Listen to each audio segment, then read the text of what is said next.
The Florida Everglades, one of Earth's most unique ecosystems, is dying. And the killer is a 20-foot-long, 200-pound apex predator that shouldn't even exist here. According to the U.S. Geological Survey, over 99% of native mammal populations have vanished in some areas. Raccoons are gone, marsh rabbits are nearly extinct, and white-tailed deer have disappeared. Yet in the 1980s, this was a wasteland of silence, but was alive with the sounds of hundreds of species thriving in perfect harmony. Then everything changed when Burmese pythons, released by irresponsible pet owners, turned America's river of grass into a graveyard. By 2012, a shocking study revealed that 77% of all marsh rabbits had been consumed. Care food chains collapsed, native predators starved, and scientists realized they were facing one of the most catastrophic biological invasions in modern history. So how did a pet snake become an ecological nightmare? And can this wetland ever recover? Let's find out together.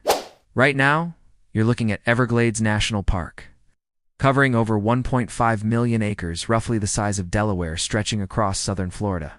This isn't just any wetland, but is a UNESCO World Heritage Site, a designated wetland of international importance, and home to 36 federally protected species, including the American crocodile, the Florida panther, and the West Indian manatee. The ecosystem here is unlike anywhere else on Earth. Fresh water from Lake Okeechobee flows slowly south through vast sawgrass marshes. It's creating a shallow river that moves at just 100 feet per day.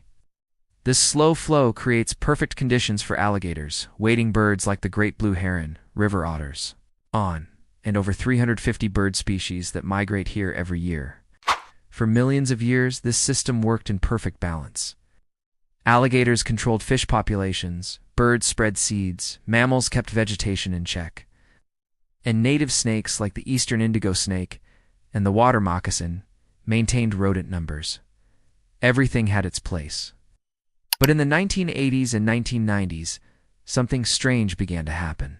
Park rangers started finding dead deer with puncture wounds, birds vanished from their nests overnight, and raccoons, once so common they'd steal food from campers, became increasingly rare. At first, biologists thought it was disease, a drought, or maybe pollution from nearby agriculture.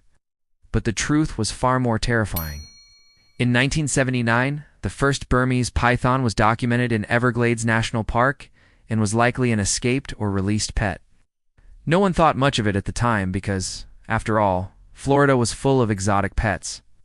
Parrots, iguanas, and even monkeys had escaped before, but pythons weren't supposed to survive here. They're native to Southeast Asia, thriving in the warm, humid jungles of Thailand, Myanmar, and Indonesia. So surely they couldn't establish a breeding population in North America, right? Wrong, dead wrong. By the early 2000s, python sightings exploded. In 2000, researchers documented only a handful of captures, but by 2005, that number jumped to over 200, and by 2010, it reached thousands. And here's where it gets terrifying. For every python captured, scientists estimate there are 10 to 100 more hiding in the swamps. Today, the Burmese python population in the Everglades is estimated between 100,000 to 300,000 individuals. Let that sink in. Hundreds of thousands of 15 to 20-foot-long apex predators, each capable of eating prey up to their own body weight. Now, call the Everglades home. But how did this happen? The answer lies in the exotic pet trade. The 1980s and 1990s, Burmese pythons became one of the most popular pet snakes in America because they were cheap, docile as babies, and easy to buy at reptile expos and pet stores. Thousands of people bought them, but here's the problem.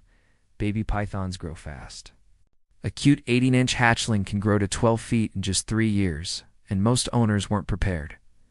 Feeding a 15-foot python isn't cheap or easy because it requires rabbits, chickens, or even small pigs every few weeks. Enclosures must be secure, massive, and expensive. So many owners, overwhelmed and ignorant, made a catastrophic decision. They released their pythons into the wild. Hurricane Andrew in 1992 made things worse because the Category 5 storm destroyed exotic animal facilities, releasing hundreds of pythons, iguanas, and other invasive species directly into the Everglades. Combine that with decades of intentional releases and you have the perfect recipe for ecological disaster. And unlike their native Southeast Asian habitats, where humans hunt them for food and mongooses prey on their eggs, here in Florida, Burmese pythons have no natural predators. Alligators compete with them, but pythons are just as strong, and panthers are too rare to make a dent. The pythons had found paradise. Imagine an apex predator invading an ecosystem, creating ripples that turn into a tsunami. That's exactly what happened in the Florida Everglades. Shocking 2012 study revealed the horrifying truth. In areas infested with Burmese pythons, raccoon populations plummeted by 99.3%, possums by 98.9%, and bobcats by 87.5%. In less than 30 years, these snakes had virtually erased entire mammal populations from one of America's most protected wildlands. But the devastation didn't stop there. With their prey gone, native predators began to starve. The endangered Florida panther, which relies on deer and other mammals, showed signs of malnutrition. Bird populations crashed as pythons devoured eggs and nestlings. Even the Everglades, ancient guardians, the alligators, weren't safe. Pythons have been found attacking and consuming 6-foot alligators, sometimes dying in the process, a lose-lose scenario for both magnificent creatures. So, how did this happen? Burmese pythons are ambush masters. They can lie motionless for months, waiting for the perfect moment.